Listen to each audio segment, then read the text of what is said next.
Cette émission vous est présentée par la Caisse Desjardins Vallée de la Matapédia.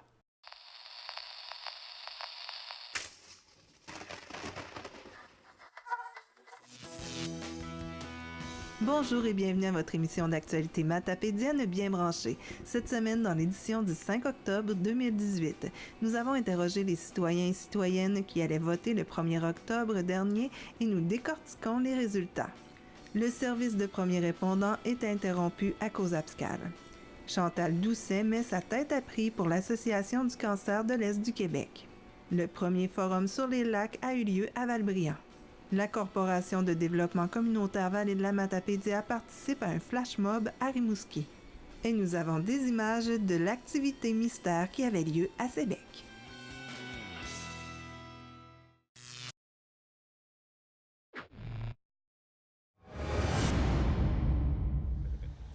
Nous sommes le 1er octobre 2018, première élection à date fixe au Québec. Et nous demandons à la population pourquoi c'est important de voter. C'est très important de voter pour tout le monde parce que c'est le seul moyen d'élire ou d'avoir un nouveau gouvernement. Donc, même si on va jouer au golf dans quelques minutes, c'est d'abord important de voter, c'est le premier devoir. Et j'en suis fier. C'est très important, je dirais, particulièrement pour deux raisons. La première raison, si tu ne vas pas voter, tu ne peux pas chialer. Puis il y en a une moyenne gang qui chiale. Je leur demande, es-tu allé voter? Non. Je dis, ferme ta gueule. Je ne suis pas poli, là, mais je dis, ferme ta gueule. Écoute, là, fais ton devoir.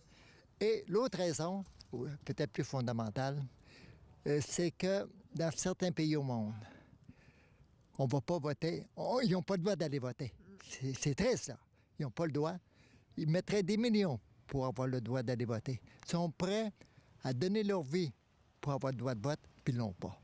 Alors, nous autres qui avons le droit, c'est un devoir. Puis, si on ne fait pas notre devoir, fermons-nous. C'est très important. Nous sommes dans un pays démocratique. Nous avons la chance de pouvoir voter, même si parfois, il faut réfléchir avant de mettre sa croix quelque part. Mais je dirais que c'est un doux devoir et il faut le faire pour exprimer notre désir d'un bon gouvernement. Voilà. Bien, moi, je me dis que c'est un droit de parole pour tous les citoyens de la vallée. Puis c'est pas le seul moment. Moi, je dis, si on va voir quelque chose, il faut aller les voir. Ces gens-là, il faut les rencontrer. Puis présentement, je dis, les personnes qui se présentent, on a toujours des choix. Hein? Mais moi, je me dis, pour moi, mon choix, c'est un bonhomme qui, dans la région, il nous soutient. Je veux dire, il répond vraiment à ses demandes, autrement dit. Puis je suis fière de lui. Bonjour. Bien, c'est un devoir de citoyen, premièrement. Et puis, c'est une belle activité. On sort de nos maisons, on s'en va à chaleur. C'est beau, hein? On est bien aujourd'hui. On est bien aujourd'hui, là. Une belle journée. Levez-vous, mesdames et messieurs, pas allez voter pour qui vous voulez, mais votez. Mais là, ça va être Très rediffusé. Ben, ça fait rien.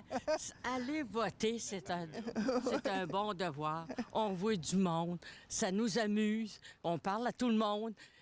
C'est ça qu'on fait. Pas d'autre chose. Hein? C'est assez? Oui. Puis si on ne va pas voter, qu'est-ce qui va arriver? Ben là, on n'a plus le droit de parole, puis il faut s'asseoir. Mon sabbat, tu sais. T'as plus le droit de parler. Faut aller voter pour avoir le droit de parole. C'est tout. Moi, je viens voter pour changer le gouvernement aujourd'hui. J'espère qu'il va changer. Puis je viens voter parce que je veux pas laisser mon avenir puis l'avenir de ma fille entre les mains de n'importe qui. Voilà. C'est parce que je suis un citoyen. Alors, si je veux dire mon mot, il faut que je commence par ici. Après ça, j'ai le droit de dire n'importe quoi. C'est important de prendre en charge notre société et de voir à l'avenir qu'est-ce qui va se passer. Quand on veut chialer, on peut se permettre si on a voté. Parce que pour les générations futures, c'est très important. Puis il y a des candidats que j'aime beaucoup aussi.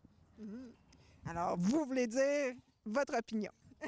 Votre opinion, c'est pour un candidat que j'aime beaucoup. Pas nécessairement le chef. Mais pour les générations futures, il faut venir voter. C'est vrai? Ben, je pense que le vote, c'est le moment où est-ce qu'on On peut donner notre opinion sur ce qu'on vit tous les jours, les services qu'on reçoit, les choses qu'on n'aime pas, qu'on veut faire changer. Alors, dans un pays démocratique, je pense que c'est l'occasion de chacun de faire son petit effort pour dire voici ce qu'on aime, ce qu'on n'aime pas. Puis la meilleure façon, c'est de faire un X dans le bon petit cercle. Et là, j'ai le goût de demander une autre question. Qu'est-ce qui a influencé ton vote? C'est une bonne question, ça. Il y a beaucoup d'éléments. Moi, personnellement, je regarde beaucoup plus les candidats que les chefs et les partis comme tels avec leur programme. Alors, moi, ce qui m'intéresse, c'est la personne qui nous représente dans notre milieu, qu'est-ce qu'elle fait pour nous autres et c'est quoi ses valeurs. Alors, c'est ça qui, pour moi, est le principal. Moi, j'ai toujours voté depuis l'âge de 18 ans. C'est important, d'autant plus que moi, j'ai fait partie un petit peu de la politique municipale. Puis je me disais, ben, tu vas voter, au moins, tu peux critiquer, tu peux dire ton opinion. Mais les gens qui vont pas voter, ben, c'est bien dommage, mais on subit. Voilà, c'est ça, c'est important. Qu'est-ce qui a influencé ton vote durant la campagne? J'étais vraiment indécise longtemps. Premièrement, la campagne a été trop longue. Elle nous faisait changer d'idée à tout moment. Et puis, ben c'est ça. À un moment donné, je pense qu'il faut y aller avec notre cœur. Moi, j'ai voté avec mon cœur. Parce que je pense que c'est très important de voter pour nous autres, puis pour le gouvernement qu'on va avoir ici pour du changement. Et aussi, pour ce qui se passe dans les hôpitaux, ça va pas bien. Puis l'immigration, ça fait qu'il faut voter pour ce qu'on pense qui est mieux pour nous autres. Fait que je ne vois pas d'autre chose que voter. Et qu'est-ce qui a influencé votre vote? Le problème d'hôpitaux, la vieillesse, qu'on va avoir besoin d'aide tantôt, puis que ce n'est pas possible beaucoup. Je pense qu'il y a beaucoup de monde qui ont beaucoup de problèmes dans la CCLT, dans tout. Fait que c'est pour ça que je vote. Mais je parle pour les candidats. Qu'est-ce qu'ils ont dit à la télé? Ou c'est quoi qui a fait en sorte que vous avez décidé, c'est pour lui que je vais voter? Je peux pas dire ça parce que je pense que je m'aurais présenté, j'aurais gagné moi aussi. J'ai trouvé qu'il était tout égal. Puis, mais parler des autres, c'est pas toujours bon. C'est ça qu'ils ont fait, la partie que j'ai pas aimée. M'ont lancé la balle un à l'autre, mais il y avait quelque chose à parler qu'ils ont oublié de parler. Des autres même, parce qu'on en regarde en avant, on en regarde pas en arrière, on en regarde en arrière tout le temps.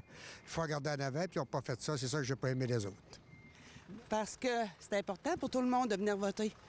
On a besoin de savoir qui va prendre soin de nous autres après, là. C'est ça. Et qu'est-ce qui a influencé votre vote durant toute la campagne? Je pense que c'est les débats. Oui, les débats à la télévision, je les ai écoutés et j'ai vraiment changé mon fusil d'épaule là.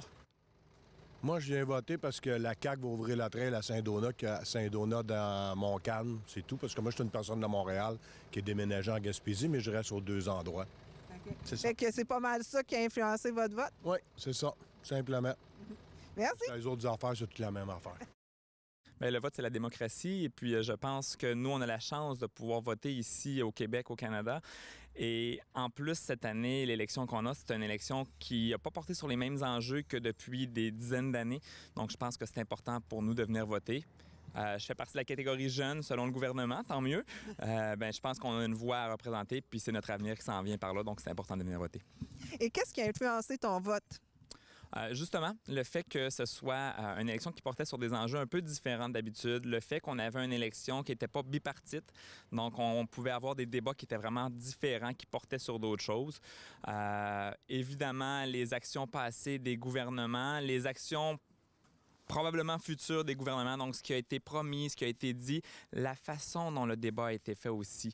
Il y avait différents types de candidats. Il y en a qui faisaient de la vieille politique, il y en a qui faisaient de la nouvelle politique.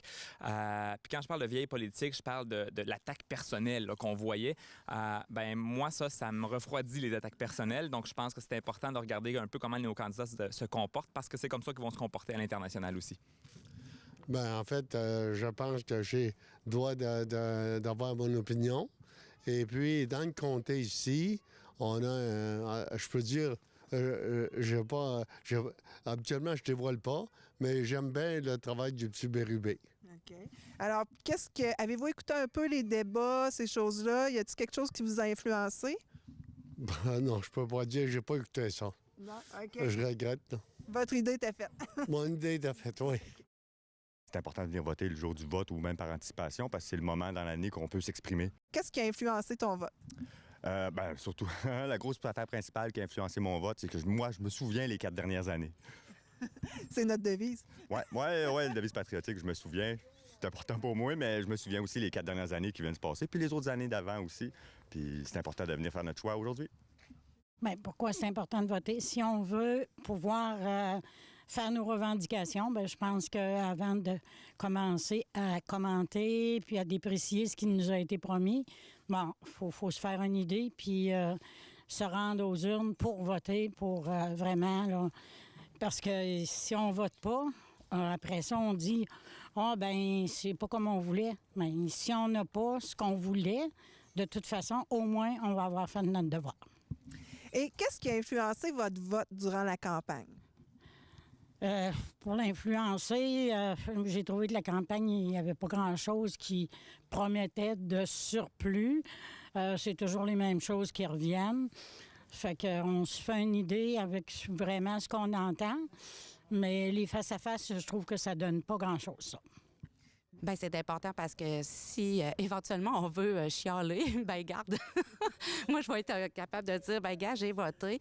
Mais c'est important notre devoir de citoyen, hein, je pense. Mm-hmm. Et qu'est-ce qui a influencé ton vote durant la campagne? Bien, c'est sûr que je l'ai entendu. Bon, quand on entend parler beaucoup. Télévision, bien, écoute, je suis pas vraiment télé, je n'ai même pas chez moi.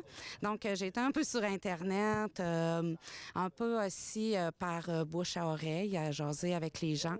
Fait que finalement, je me suis laissée influencer encore par ma fibre intérieure.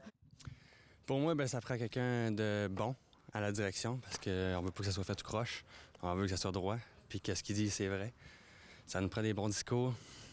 Tu penses que ça peut avoir une influence, ton vote?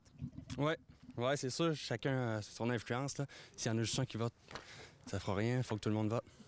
Et pourquoi, qu'est-ce qui a influencé ton vote durant la campagne? Moi, j'ai vu sur Facebook, sur Instagram, les discours des participants. Puis moi, j'ai penché pour le Parti québécois.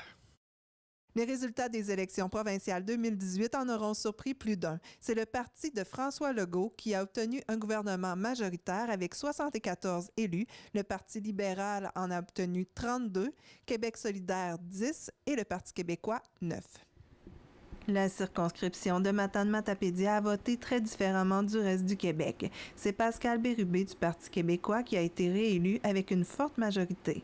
Dans toute la circonscription, c'est 18 069 électeurs et électrices qui ont voté pour ce dernier. Son adversaire la plus près fut Annie Fournier du Parti libéral avec 3 055 votes.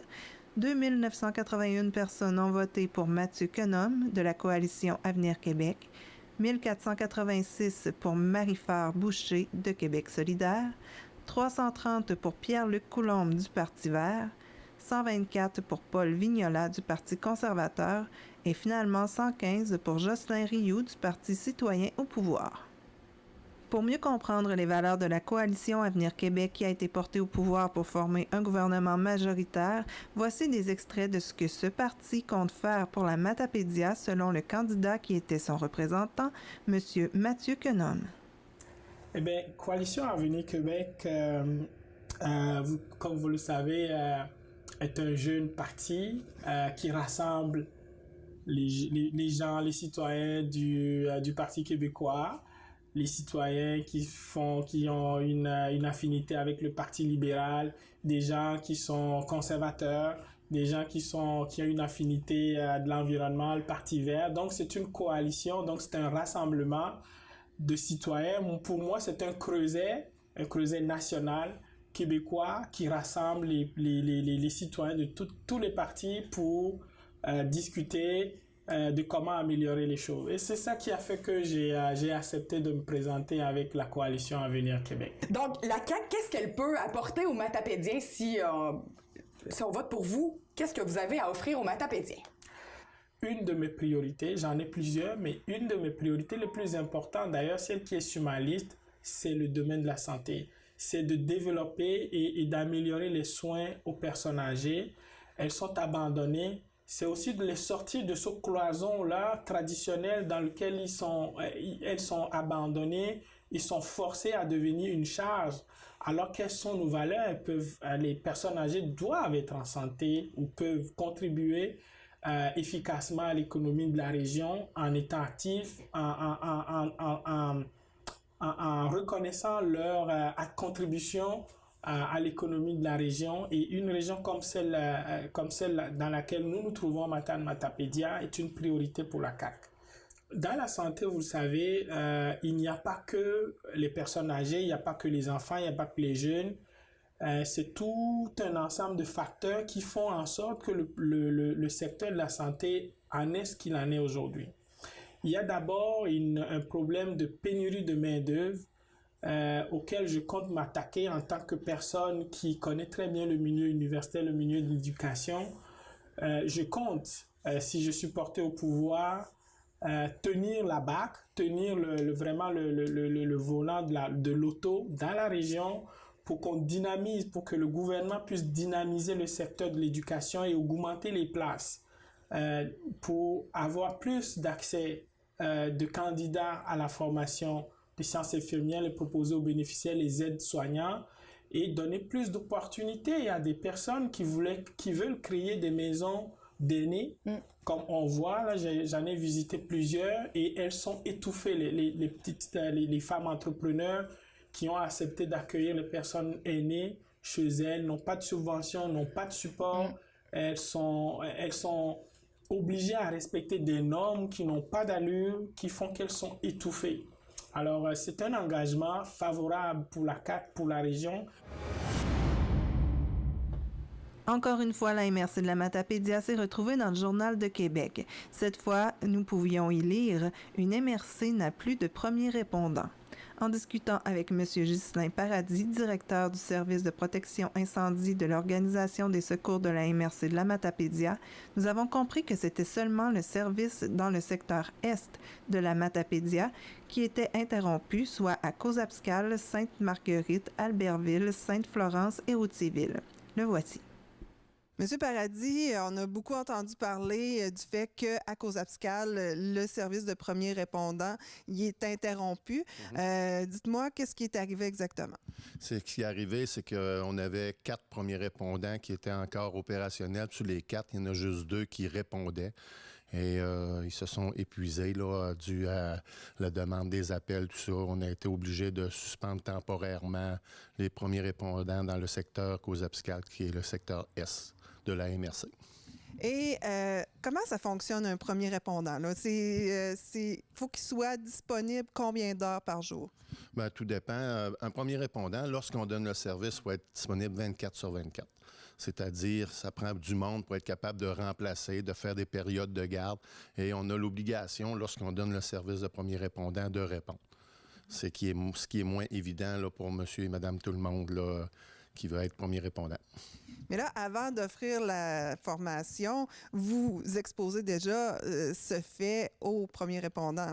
Oui, absolument, mais des fois, les personnes suivent la formation, débutent, s'aperçoivent que c'est pas pour eux. C'est pas tout le monde qui est capable de le faire. Et aussi, l'emploi, des fois, change. L'emploi change et les personnes sont plus capables de répondre comme ils voudraient. C'est pour ça qu'à un moment donné, c'est dommage, mais pour l'instant, ça s'est épuisé là, pour certains premiers répondants. Vous n'aviez formé combien? On avait formé 37 au total. On a débuté en avril 2011. On a formé 37 au total. Et sur ce nombre, bien, il y en a juste 2 qui répondaient encore à la demande. Oui, en dernier, il y en avait juste 2 qui répondaient à la demande. Parce que, comme je vous ai dit tout à l'heure, il y en a plusieurs que leurs emplois a changé, leur situation familiale, et ils ne pouvaient plus être premiers répondants. Et ça fonctionne encore à Sébec, par contre. Oui, dans le secteur ouest Sébec, ça fonctionne encore. On a encore une douzaine de premiers répondants dans ce secteur-là, oui. Et qu'est-ce qui fait la différence peut-être entre les 2 groupes, les 2 secteurs? Bien, Sébec, ça fait 2 ans, puis là-bas, ça faisait 7 ans. C'est pour ça qu'on n'a pas fait le tour du jardin, mais on a formé plusieurs personnes. À Sébec, c'est nouveau, ça fonctionne bien. La situation peut changer. On espère que non, mais la possibilité est toujours là parce que c'est des personnes qui sont volontaires. Hein. Ça fait que c'est moins évident là, pour répondre 24 heures sur 24. Et là, vous espérez corriger le tir avec quoi au juste? Bien, présentement, on va former un comité. On a eu des discussions avec le maire de Causa-Piscale, puis certaines autres personnes, et on va former un comité, puis ces gens-là vont étudier comment le relancer, rencontrer des organismes, inciter les gens à se faire former, expliquer comme il faut c'est quoi être premier répondant. Et vous savez, à Causa-Piscale, on a déjà sauvé des vies. Expliquer à ces gens-là l'importance d'être premier répondant. Et on espère qu'avec ce comité-là, qu'on va être capable de refaire la relance des premiers répondants en début de l'hiver 2019. Et est-ce que s'il y a des gens qui sont intéressés, est-ce qu'ils peuvent vous contacter déjà pour donner leur nom? Oui, absolument. Vous pouvez nous contacter au service incendie au 629-6156, soit moi, Ghislain Paradis, ou Patrick Roy, qui est coordonnateur pour les premiers répondants dans le secteur Est, soit à Causa-Piscale. Alors, merci beaucoup et on va aller rencontrer justement un premier répondant qui répondait toujours. Merci.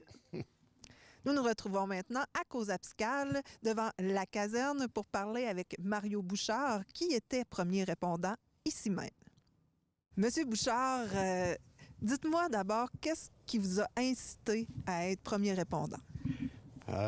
Première des choses, j'ai toujours aimé aider les gens, dans le fond, c'est ça. Je voyais quelqu'un en détresse sur le bord du chemin, ben, j'arrêtais souvent pour voir s'il avait besoin d'aide ou quelque chose comme ça, ou un accident. Ça a déjà arrivé quelques fois que je l'aidais du mieux que je pouvais avec les connaissances que j'avais. Puis aussi, dans mon travail, quand je faisais des cours de premier répondant, pas de premier répondant, mais de secouriste en milieu de travail, ben, j'aimais ça. Puis quand on m'a parlé de former une brigade de premiers répondants, ben, j'ai pris des informations, puis j'ai tout accepté, puis j'ai vraiment aimé ça. Dites-moi ce que vous recevez comme formation. C'est au total de 60 heures de formation qui est donnée par des ambulanciers, normalement, là, qui sont spécialement formés pour donner ces cours-là. Donc, on apprend à peu près tout ce qu'il y a à savoir pour les premiers soins d'urgence, que ce soit un arrêt cardio-respiratoire, une allergie, plein de choses comme ça. Donc, on a vraiment une très, très bonne formation qui est vraiment poussée. On fait beaucoup de pratiques aussi pour nous mettre dans le bain pour être sûr qu'on réagisse de la bonne façon. Oui, parce que c'est pas dû à tout le monde. Là. Il y en a qui peuvent figer là, quand il arrive quelque chose. Oui, c'est sûr qu'on ne peut pas savoir tant qu'on arrive sur un vrai accident. Mais par contre, on sait déjà, quand on suit notre formation, si on a déjà une idée si on va être capable de faire le travail, parce qu'on voit des vidéos de mise en situation, puis tout ça. Fait qu'on a quand même une bonne idée en suivant la formation si on va être capable de faire le travail.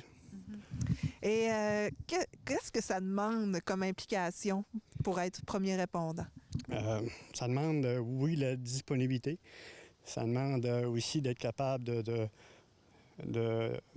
donner du temps, si on veut, pour être capable de faire des gardes, des services de garde, parce qu'on est là pour répondre 7 jours sur 7, 24 heures sur 24. Mais c'est pas pour tout le monde individuellement. Là. Vous vous répartissez ça quand vous êtes une belle gang. Bien, c'est ça. Le but pour avoir un bon service, etc., il faut vraiment être au moins 10 à 12 personnes. Si on est plus, c'est encore mieux. Mais je dirais une douzaine de personnes, c'est vraiment le minimum pour donner un bon service et être capable de chacun fasse un petit peu d'heures dans la semaine, puis être capable de combler tout l'horaire. Sinon, si on est moins que ça, c'est très, très, très demandant, puis ça devient presque hypothéquant, puis on se dit, bien, là, on n'est plus capable de suffire à la demande, là, si on veut. Mais c'est important, le service de premier répondant. Il y a entre autres une dame, justement, qui a fait un témoignage. Parlez-moi de cette dame. Oui, c'est ça. C'est une dame qui, là, quelques années, 2 ou 3 ans, si ma mémoire est bonne, son mari a fait un arrêt cardio-respiratoire. Et puis, on est arrivé sur place assez rapidement. Et en faisant des manœuvres et tout ça, puis son mari, présentement, il est encore vivant. Mais là, c'était bloqué. C'était un accident d'une vanne qui bloquait le chemin. Donc, les services d'urgence avaient dû contourner. C'est ça là, qu'il y avait eu comme problème. Et c'est là qu'on voit l'importance des premiers répondants sur place. C'est ça, exactement. Le matin même, on avait répondu, nous, justement à cet accident-là, à l'entrée de Causa-Piscale. Donc, puis la route était bloquée depuis le matin. Puis ça arrivé, ça, dans le coin de l'avant-midi, le monsieur qui est tombé en arrêt cardio-respiratoire. Donc, nous, vu qu'on était déjà à l'école hôpital, ben, on a pu répondre un peu plus rapidement. Les ambulanciers, ça peut prendre un peu plus de temps, pas parce que à cause du détour, etc. Donc, avant qu'il arrive, ben, on a fait les manœuvres qu'il fallait. On y a amené de l'oxygène au cerveau pour limiter les dégâts, parce que chaque minute compte. Hein? C'est 1 minute sans oxygène, c'est 10 Ça fait beaucoup de ravages. Ouais, c'est ça. On perd 10 à chaque minute, dans le fond. Donc, c'est très important d'oxygéner. Donc, c'est ce qu'on a fait. Puis, en fin de compte, rendu à l'hôpital, ben, quand on a remis aux mains... j'en parle, j'ai un peu de difficulté, là. C'est normal. Quand on l'a remis aux soins des docteurs et infirmiers, ben, ils nous ont dit, bon, on a un pouls, c'est correct. Je me suis dit, non, on a fait une bonne job. Puis, c'est très valorisant, très. Puis ce monsieur-là, il est encore vivant aujourd'hui? Il est encore vivant aujourd'hui. Je le croise de temps en temps. Il ne sait pas du tout que j'étais là. Non, il ne sait pas du tout. C'est sûr que on a un devoir de confidentialité. Je me promène pas en disant... Je suis un héros! Non, pas du tout. Puis on a ce devoir-là. Respecter le secret professionnel, c'était très important. On s'engage à ça quand on adhère comme premier répondant. Donc, je respecte ça. Puis je suis bien content de le croiser. Puis il donne un main de temps en temps. Mais il ne sait pas que c'est moi qui étais là. Il ne sait pas que c'est moi qui ai cassé des côtes quand je l'ai massé. Mais vous avez une paye, oui, pour être premier répondant, mais votre plus grande paye, c'est ça. C'est d'avoir la chance peut-être de sauver la vie de quelqu'un. Oui, c'est vraiment ça, la plus grande paye. Mais là, on parle d'un cas extrême, mais juste le fait aussi d'arriver chez un couple de personnes âgées qui est chez eux, puis non, moi, je sais pas, un exemple, la madame est en difficulté respiratoire. Le monsieur, ben lui, il fait le pas bien parce que là, il voit sa madame qui fait le pas. Nous voir arriver à toutes les fois qu'on arrivait, là, ça baissait la tension de 50 en partant. Puis là, on les calmait. Puis on a de l'oxygène, on donne de l'oxygène, selon les cas. Là. Puis tout ça, ça vient apaiser les gens. Puis ça aussi, c'est une paye, parce qu'on dit, on fait une différence. C'est vraiment ça qui me motive, moi, à faire la différence dans la misère des gens, un peu, si on veut. C'est vraiment ça qui est valorisant. Mais là, vous avez dû arrêter parce qu'il ne restait plus assez de monde. C'est ça, c'est qu'on était 3 personnes qui en faisaient, puis quand ils pouvaient aussi, parce qu'on ne peut pas être premier répondant 24 heures sur 24. Là. On a chacun notre travail, notre vie, etc., ou d'autres activités. Donc, à 3 personnes, c'est impossible de répondre 7 jours sur 7, 24 heures sur 24. Là. Donc, on a pris la décision. Moi, je me suis retiré tranquillement parce que je trouve... Quand moi, j'étais disponible, j'avais pas de coéquipier avec moi pour en faire. Il faut toujours être 2. Okay. Donc, là, c'est difficile. Ça vient plate parce que tu as le goût d'aller rendre service, mais tu peux pas parce qu'on est seul. C'est un peu pour ça que j'ai quitté, malheureusement, pour l'instant. Qui sait, peut-être qu'on va reprendre ça au printemps. Qu'est-ce que vous pensez qui serait intéressant de faire pour pouvoir aller chercher des recrues? C'est bien informer les gens, je pense que c'est important, de l'importance du service. Il faut que les gens qui ont de l'influence ou les gens de la municipalité s'impliquent dans le fond dans le recrutement. Je pense que plus qu'on va en parler, puis plus qu'on va peut-être aller chercher quelques témoignages de gens qui ont reçu les services des premiers répondants, peut-être ça peut intéresser d'autres jeunes ou d'autres, parce que ça nous prend aussi la relève, hein, parce que je n'en ferai pas encore 10, 15, 20 ans là, de ça. Là. Ouais. À un moment donné, c'est moi qui va en avoir besoin des premiers répondants. Mais je pense qu'il faut informer les gens puis essayer de recruter le plus de gens possible pour former une nouvelle brigade. Bien, merci beaucoup pour votre témoignage. Merci beaucoup. Une autre façon d'aider son prochain, c'est aussi d'amasser des fonds en prévision de lui venir en aide. L'Association du cancer de l'Est du Québec en a grandement besoin pour continuer d'offrir des services de qualité aux personnes touchées. Cette année, c'est Chantal Doucet qui s'est proposée pour être tête d'affiche pour la Matapédia. Nous la rencontrons. Chantal, c'est la 3e année que tu t'investis dans Têtes appris ici dans la Matapédia. Dis-moi, pourquoi tu as décidé de replonger dans l'événement? Bien, c'est une cause qui me tient vraiment à cœur. J'ai des gens autour de moi qui sont décédés du cancer. Il y en a qui sont encore qui sont en traitement présentement. Mais ma principale source de motivation, c'est mon fils Mathieu, qui est décédé à l'âge de 3 ans. Aujourd'hui, il aurait 24 ans. Donc, je m'investis dans des causes comme ça parce que ça fait partie de moi, ça fait partie de mes valeurs. J'ai besoin d'aider, j'ai besoin d'être là pour les gens. Donc, les sources de motivation sont là. Voilà. Et qu'est-ce que la SEC fait tant pour la population de la Matapédia? Bien, premièrement, j'aimerais dire que les dons recueillis restent dans l'Est du Québec. L'Association du cancer de l'Est apporte un appui réconfortant, surtout pour l'hébergement au maire Brazeau. Il y a aussi du soutien professionnel en intervention psychosociale, de la massothérapie en oncologie. Puis je sais que dernièrement, à Amqui, à l'hôpital d'Amqui, lors des traitements de chimiothérapie, les gens qui reçoivent peuvent avoir un massage lors du traitement de chimiothérapie. En même temps? Oui, en même temps. Donc, ça aide un peu à accepter le traitement. Oui, c'est ça. Il y a aussi des guides d'information qui sont remis à la population. Il y a des prêts de prothèses capillaires et des dons de chapeaux et des conférences virtuelles sur divers sujets. Et puis, qu'est-ce que tu as fait jusqu'à maintenant comme événement pour amasser des dons?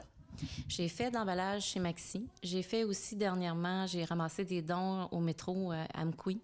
J'ai fait des services de bar. J'ai aussi un petit tirage Soyez de mèche avec nous, qui est encore de mise.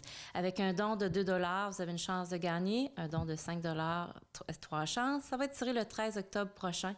J'ai 7 beaux prix, dont un séjour pour un enfant qui a été donné par le Cancer Bleu Chaud, une chaise suspendue qui m'a été donnée par la coop matapédienne BMR de Cause-Obscale, un chèque cadeau de chez Brunet, un panier de fruits de chez Alimentation Alexandre Pelletier Métro, une corde de bois de chauffage, un stylo en érable piqué fait par un artisan, puis un petit porte-lumière aussi fait par un artisan de la Matapédia. Ça, vous pouvez me rejoindre facilement sur mon cellulaire au 418-631-6027 ou à la maison au 418-743-2235. Je ramasse encore des dons jusqu'au 13 octobre, mais j'ai aussi des entreprises qui ont embarqué avec moi en soutien. J'ai Journée de jeans qui a été fait à la Caisse des Jardins de la Matapédia. Les employés payaient pour être en jeans. Oui, parce que ils peuvent pas porter le jeans au travail.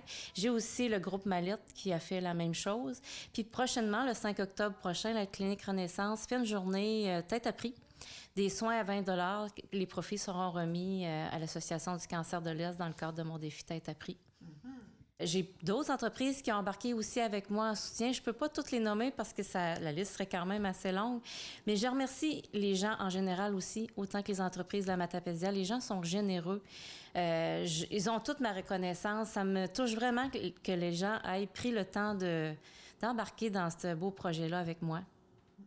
Et il y a d'autres gens aussi qui ont embarqué dans la cause. Dis-moi un peu qui participe avec toi, là. On est 6 participants cette année. On n'est pas beaucoup. Je les connais pas beaucoup parce que c'est des gens qu'on côtoie pas souvent. J'ai mon Jean-Philippe Mongeant qui a embarqué dans le défi avec moi. Quand je lui ai posé la question « T'embarques-tu avec moi? » Il a dit oui tout de suite. Les autres participants, je les connais moins. Je sais qu'il y a Chantal Richard, il y a Emma, il y a Jade. Les autres, je les connais pas. Je peux pas les nommer nécessairement, là. Bien, on va aller voir la description de chacun d'eux. Parfait. Voici Emma Corneau, qui le fait en mémoire des personnes qu'elle a perdues à cause du cancer et tous ceux et celles qui se battent présentement pour le vaincre. Jean-Philippe Ferland, qui déclare que le cancer est sa plus grande crainte dans la vie. Jean-Pierre Gontier, qui le fait pour des membres de sa famille et des amis proches. Jade Poirier, qui espère encourager d'autres à le faire. Et finalement, Chantal Richard, qui le fait en l'honneur de sa mère Cécile. Alors Chantal, tout ce beau monde-là va t'accompagner pour faire raser leur coco le 13 octobre prochain à 13h. C'est facile à retenir. Dis-moi, qu'est-ce qui va se passer exactement? Bon, on commence à recevoir les gens à 13h à la microbrasserie La Captive. J'espère qu'il y a plusieurs personnes vont se déplacer. C'est quand même un événement qui est rempli d'émotions. Il se passe plein de belles choses. Fait que c'est ça, les gens parlent de leur vécu face à la maladie, pour quelles raisons ils font le défi. Puis c'est le rasage, on fait aussi la remise de notre collecte de fonds aussi à ce moment-là. On va apprendre le gros montant qui a été amassé dans la Matapédia. On a bien hâte de voir ça. Et Chantal, je crois que tu as un défi à lancer à la population de la vallée de la Matapédia. Oui, certainement. Il reste juste quelques jours avant la date finale. Vous avez encore la possibilité de vous inscrire jusqu'au 13 octobre avec un petit 100 $ de don. C'est facile, puis ça aide la cause. Je trouve ça important. Si en tout cas, on est juste 6, ça serait bien qu'il y ait d'autres participants qui s'inscrivent jusqu'à la fin. Alors, merci beaucoup encore pour ton implication. Merci, ça me fait plaisir. Les 14 et 15 septembre dernier a eu lieu le premier forum sur les lacs dans la Matapédia. La santé de nos lacs est en lien direct avec notre qualité de vie et l'organisme de bassin versant Matapédia Restigouche est très bien placé pour nous aider à la préserver. Voici Mireille Chalifour, directrice générale. Notre but de faire un forum dans la Matapédia était de vraiment d'unir nos alliés de l'eau, les gens, les riverains, les intervenants municipaux qui travaillent auprès des lacs. On est pris avec des défis on tente des actions qu'on tente de mettre en œuvre, par exemple la protection des rives et des littorales, la protection des bornes riveraines. Qu'est-ce qu'on fait? On a de la difficulté à faire respecter les bornes riveraines. Le monde, on coupe la pelouse encore jusqu'au bord. Qu'est-ce qu'on peut faire pour sensibiliser nos riverains? Les campagnes de vidange des installations septiques, les espèces exotiques envahissantes, l'éthique nautique, la sécurité au niveau de l'éthique nautique avec des grands lacs, avec nos nageurs, nos pratiqueurs de wakeboard. Qu'est-ce qu'on fait? Comment on s'assure à ça? La gestion de pêche, nos poissons, qu'est-ce qu'on peut faire également? Quelles actions qui sont déjà faites également? On va mettre les bons coups en valeur puis permettre aux gens qui ont fait ces bons coups-là ou qui ont tenté de faire une expérience, mais ça n'a pas fonctionné, apprendre ces expériences-là puis les partager entre nous pour pouvoir avancer et être encore meilleurs la prochaine fois. Pour le Forum des lacs, on a interpellé tous nos riverains. On a des annonces dans les journaux, les annonces à la radio. On a invité nos municipalités. On a envoyé des lettres d'invitation. On les a appelés pour s'assurer que ça passe au conseil des élus, des maires. Également, on a interpellé la MRC. On a interpellé nos pêcheurs, nos agriculteurs. Fait que tous a été interpellé là, au niveau du Forum des lacs, soit à travers des lettres, soit à travers des appels téléphoniques ou soit la publicité générale. Aujourd'hui, nos participants, c'est les gens qui savent qu'on a des responsabilités à prendre au niveau des lacs. Ils savent qu'il faut que des actions soient faites, il faut qu'ils se mettent ensemble. Alors, on a 14 beaux participants qui viennent du secteur municipal, du secteur du saumon. On a même des gens qui viennent de l'Estigouche, au niveau de la baie des Chaleurs. Donc, c'est des gens qui savent que la cohabitation saumon et la cohabitation avec nos lacs, des riverains, c'est une responsabilité.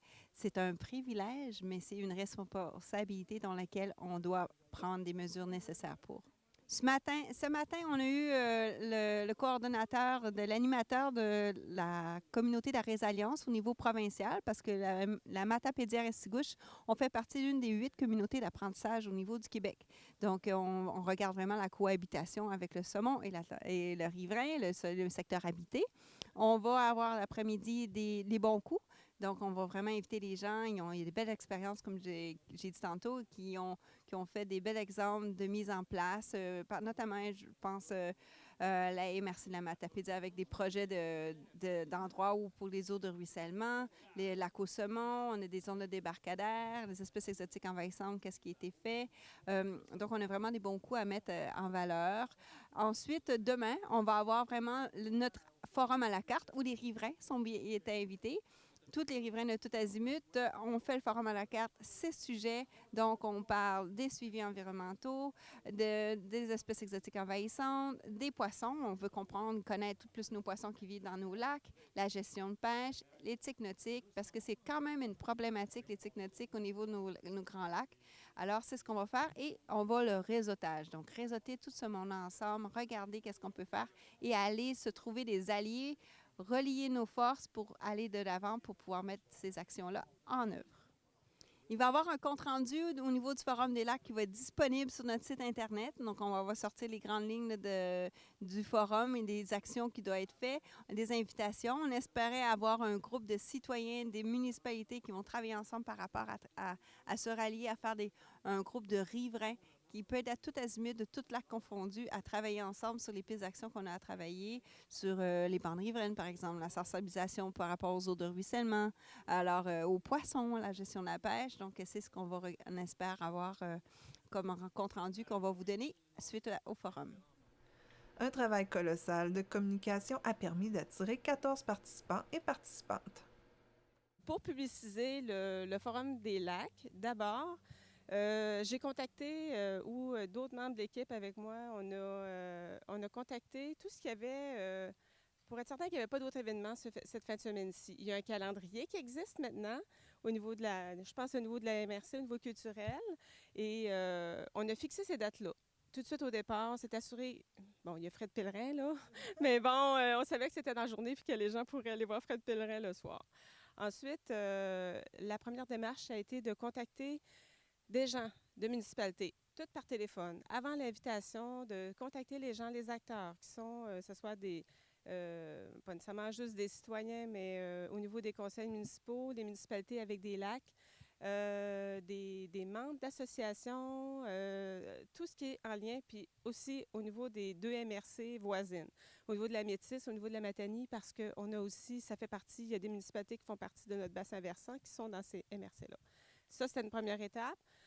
Ensuite, il y a eu comme une première invitation qui a été envoyée avec un horaire préliminaire. Il y a eu de l'affichage qui a été fait dans toutes les municipalités là, de la MRC, de la Matapédia. On a eu des capsules Facebook, je pense, non-stop, publicité radio, publicité dans le journal, ça sortit avec les communiqués de presse. On a eu des communiqués de presse assez régulièrement aussi. Puis on a fait un rappel. Y a-t-il autre chose? Je pense que c'est déjà beaucoup, hein? Puis on vous a envoyé ça à la TVC. Je pense que ça a été envoyé quand on va à notre réseau, au niveau des communiqués de presse, ça se rend à nos membres, à les personnes qui sont volontaires pour le réseau de surveillance volontaire des lacs, puis tous les membres de l'OBV. Je pense que si les gens avaient été joints, là, ils ont été joints. Là. Comme pratiquement toute l'équipe de l'organisme de bassin versant était sur place, je tenais à les rencontrer et du même coup vous les présenter. Mon dada, moi, c'est les communications. Donc, pour tout ce qui est organisation de l'événement ici, le Forum des lacs, ça part du milieu. C'est les gens qui nous ont demandé dans toutes nos tables de concertation, dans les rencontres, de faire un événement comme celui-là. Fait qu'on s'est dit, on va faire l'événement, puis tant qu'à être dans la concertation, on va y aller à fond. Donc, on a demandé aux gens de voter sur les sujets qui les intéressaient. On a fait une liste des préoccupations, tout ce qu'il y avait dans le milieu, la sédimentation, l'éthique nautique, tout ça.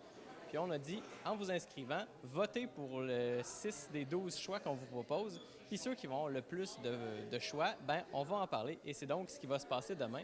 Donc, c'est vraiment un forum qui est fait par et pour le milieu, vraiment selon ce que vous voulez.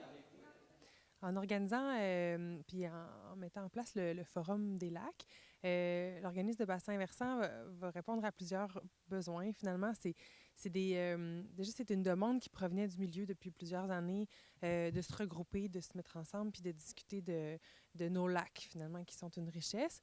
Nous, en faisant ça, en le faisant sur 2 jours, on a une journée où on rassemble les élus, différentes personnes du milieu municipal, puis on va leur présenter aussi certains projets que nous, on fait, puis eux nous présentent aussi certains projets qu'eux font pour améliorer la qualité de l'eau au niveau des lacs. Puis, dans le fond, la richesse qu'on va chercher, c'est vraiment le réseautage. C'est de discuter ensemble, de voir qui fait quoi, comment chacun répond à certaines contraintes, à certains défis, finalement. Donc, c'est vraiment précieux pour nous, ce genre de rencontre-là. Puis, la journée de samedi, elle est plutôt pour les riverains. Donc, tous les riverains sont invités à venir discuter de c'est quoi un lac, c'est quoi l'écosystème d'un lac, à quoi il faut qu'ils fassent attention pour ne pas avoir d'impact sur leur lac. Tout le monde, on a envie de profiter de nos lacs, on veut se baigner, on veut faire du canot, mais il faut éviter de faire certaines choses pour garder nos lacs en bonne santé. Puis, il y a certaines actions aussi qu'on doit poser. Donc, C'est un peu ça. Donc, la journée de samedi, elle est plus au niveau de la sensibilisation des gens. C'est une façon pour nous d'amener vraiment de l'information puis de discuter personne à personne avec différents riverains qui seraient déjà touchés par la santé de leur lac. Ma mission principale à l'heure actuelle, c'est dans les travaux qu'on fait chez les résidents et auprès des municipalités par rapport aux eaux de ruissellement, la gestion des eaux de ruissellement dans les municipalités. L'intérêt d'un forum tel que celui-ci aujourd'hui pour moi, c'est principalement de voir le lien qu'il peut y avoir fait entre les experts et les communautés, qu'elles soient les municipalités ou les particuliers. Et c'est ce que j'espère pouvoir ramener dans mon bagage afin éventuellement un jour pouvoir créer la même chose de mon côté. J'aimerais pouvoir mettre en place un organisme qui soit capable de faire le lien entre les experts, les ingénieurs, les personnes qualifiées, qui puissent guider les municipalités par exemple pour une meilleure gestion de leur territoire, une gestion plus durable, en adéquation avec l'environnement qui nous entoure. Les participants et participantes étaient invités à se présenter en dévoilant leur lac préféré. J'ai reproduit cet exercice avec eux. Stéphane Pinault, MRC de la Matapédia. Mon lac préféré, c'est le lac Pitt à Saint-Alexandre-des-Lacs parce que j'ai le plaisir d'y aller avec mon père puis mon fils pour la pêche. Bonjour, mon nom est Serge Leveille de Val-Brillant. Je suis un riverain du lac Matapédia. Je fais partie du CFLM de Val-Brillant. C'est pour ça que présentement qu'on travaille là-dessus, pour trouver des solutions pour améliorer la qualité de l'eau et les courbes d'eau. Puis je suis fier de faire participer de CFLM, parce qu'il s'en vient à Redville. Il y a des bonnes choses qui vont s'en venir. Mais ça nous prendrait du jeune monde pour remplacer des personnes âgées comme moi. Merci. Bon, mon nom, c'est Gérard Ayotte. Mon lac préféré, c'est le lac Matapédia ici, parce que c'est très grand, c'est très propre, puis il y a des très belles plages autour, puis il y a beaucoup de sentiers, tout ça. Et puis, il y a beaucoup de choses à voir, mettons, lorsqu'on circule en bateau, le long du rivage, et puis on voit, mettons, des belles grosses roches ou ces choses-là. Et puis, en tout cas, c'est à peu près ça là, que j'aime le plus. Il y a encore beaucoup de places à découvrir, surtout du côté de la Seigneurie. Il y a beaucoup de chemins qui ont accès au lac. Et puis, en tout cas, c'est bien le fun de découvrir ça. Voilà. Oui, bonjour, Gilles Saint-Laurent. J'ai une entreprise agricole à Saint-Irène. Puis, j'ai de l'intérêt dans le lac Amkoui parce que j'ai des grosses rivières sur mon entreprise. Puis, il faut que je protège les rivières pour que l'eau qui s'achemine vers le lac Amkoui soit bien protégée. J'ai aussi des gros intérêts dans le lac au saumon parce que je suis résident de lac au saumon et je vois le lac à chaque fois que je suis dans la maison, sur mon patio. Je vois le lac presque en son entier. Puis le lac avec les montagnes, le matin particulièrement, quand la brume monte sur le lac, c'est de toute beauté. Bonjour, mon nom c'est Karine Dosti. Je suis la directrice générale de la municipalité de Lac-aux-Saumons. Vous comprendrez que mon lac préféré, c'est le Lac-aux-Saumons. C'est un lac qu'on voit dans notre belle municipalité. Il est super beau. On l'exploite au maximum avec le parc qui est à côté.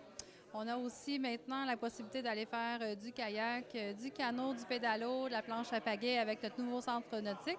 Donc, vous pouvez venir en profiter, vous aussi, avec le beau paysage. Et c'est ça, on vous invite tout le monde. Là.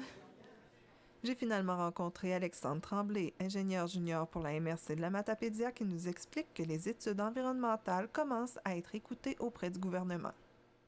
Nous, on travaille présentement là, sur des développements domiciliaires au niveau des municipalités de la MRC de la Matapédia.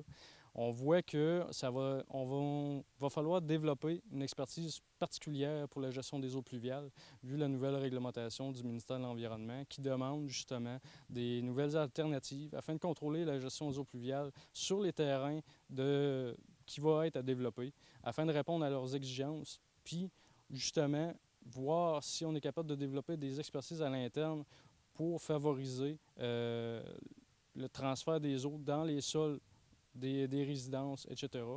Puis justement permettre aux cours d'eau, récepteurs, lacs, rivières, ruisseaux, de redevenir en santé comme qu'il y avait avant. On n'aura pas le choix d'aller de l'avant avec ça, vu la nouvelle législation qui est applicable. Le ministère de l'Environnement rentre avec un règlement applicable en janvier 2019. On va aller de l'avant avec ça, suivre le règlement et justement informer les municipalités que c'est le nouveau point de règle pour le futur, on n'aura pas le choix de se conformer. Voici maintenant des images que la Corporation de développement communautaire de la Matapédia a tournées lors de sa participation à une flash mob à Rimouski. Dans le cadre de la campagne Engagez-vous pour le communautaire, 150 personnes provenant d'organismes communautaires de différents secteurs et des 8 MRC du Bas-Saint-Laurent ont participé activement à cette flash mob. Le mouvement communautaire bas-laurentien demandait aux candidates et candidats de s'engager formellement à améliorer la situation vécue par l'ensemble des organismes des différents secteurs de l'action communautaire autonome et à favoriser une plus grande justice sociale.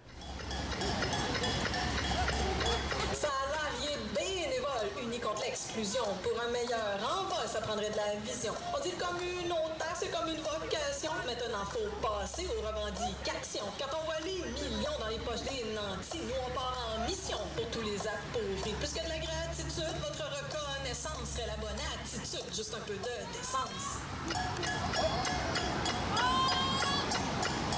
Nous les super-héros communautaires à terre, on porte haut nos capes et on va pas se taire. Contre les injustices et toutes les dérapes, du grand restreint des chefs qui est en qu'on tire la nappe. Écoutez le tic-tac parce que c'est urgent. Qui dit du tac au tac, ça prend du financement. Et même si ça décape, on va se parler franchement. Québec, on change de cap pour des vrais engagements.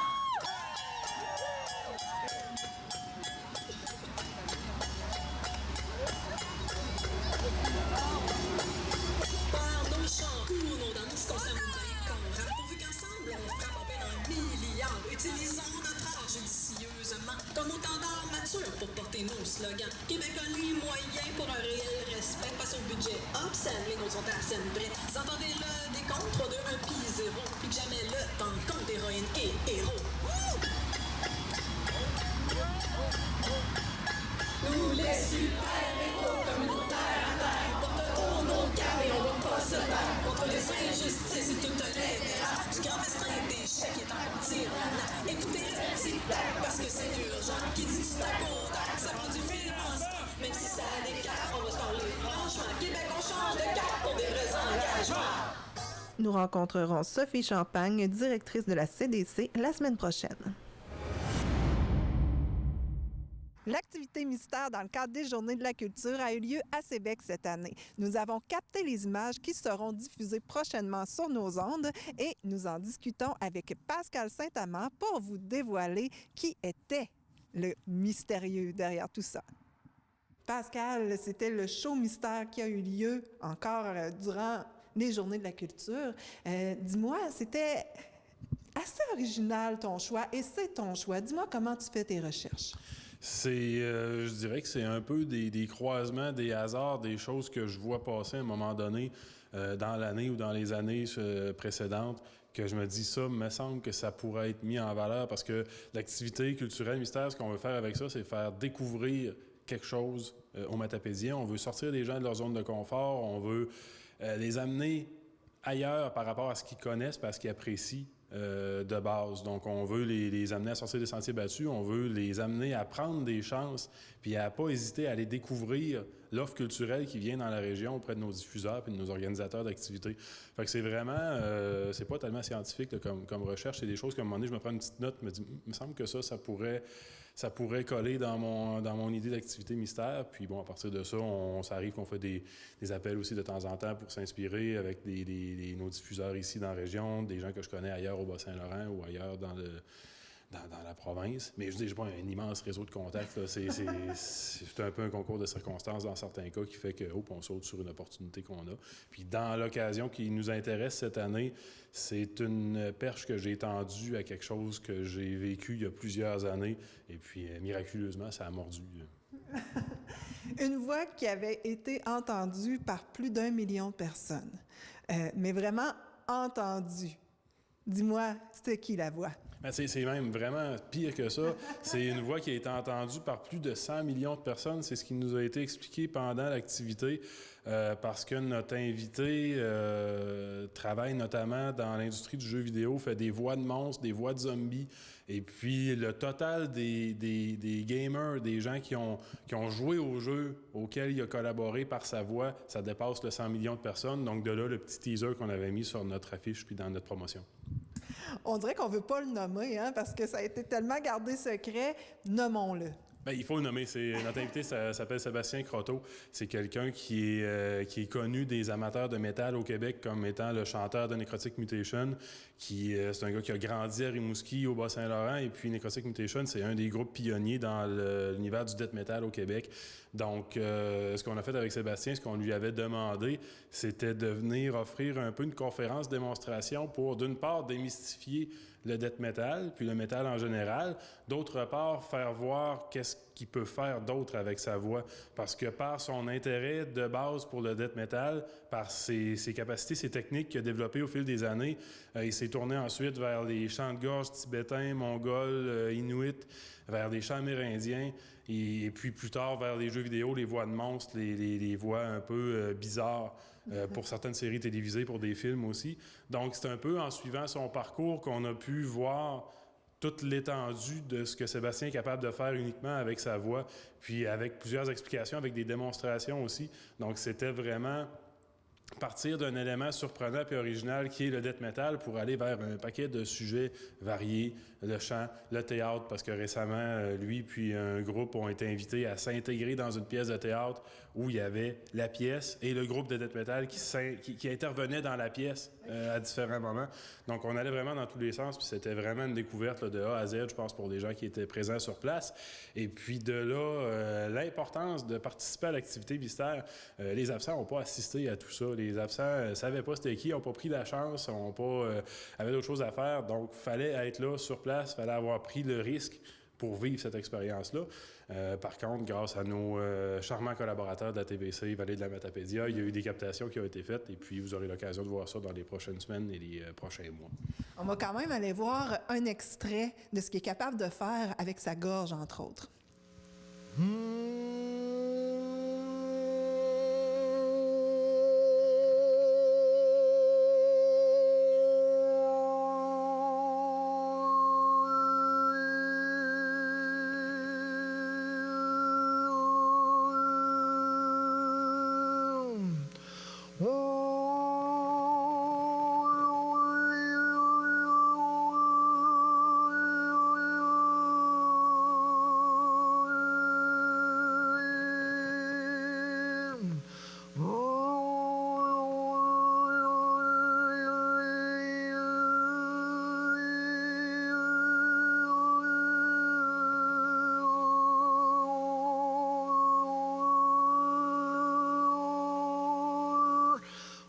Est-ce qu'il va y avoir une autre édition l'an prochain?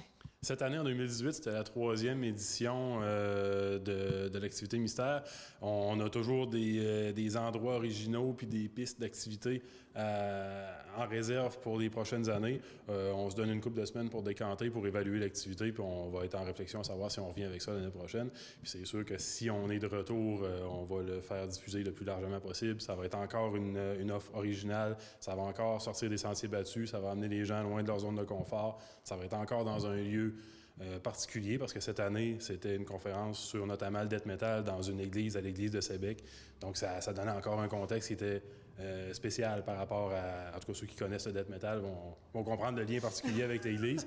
Donc, on a encore des idées en tête, puis on va annoncer nos couleurs dans les prochains mois, savoir si on revient avec ça en 2019.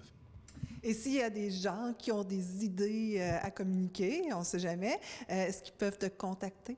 Les gens peuvent me contacter à la MRC, autant pour nous donner des idées au niveau de l'activité mystère que si eux-mêmes ou leur organisme veulent organiser des choses pour les Journées de la culture l'année prochaine. N'importe qui peut organiser une activité de n'importe quelle nature dans le cadre des Journées de la culture.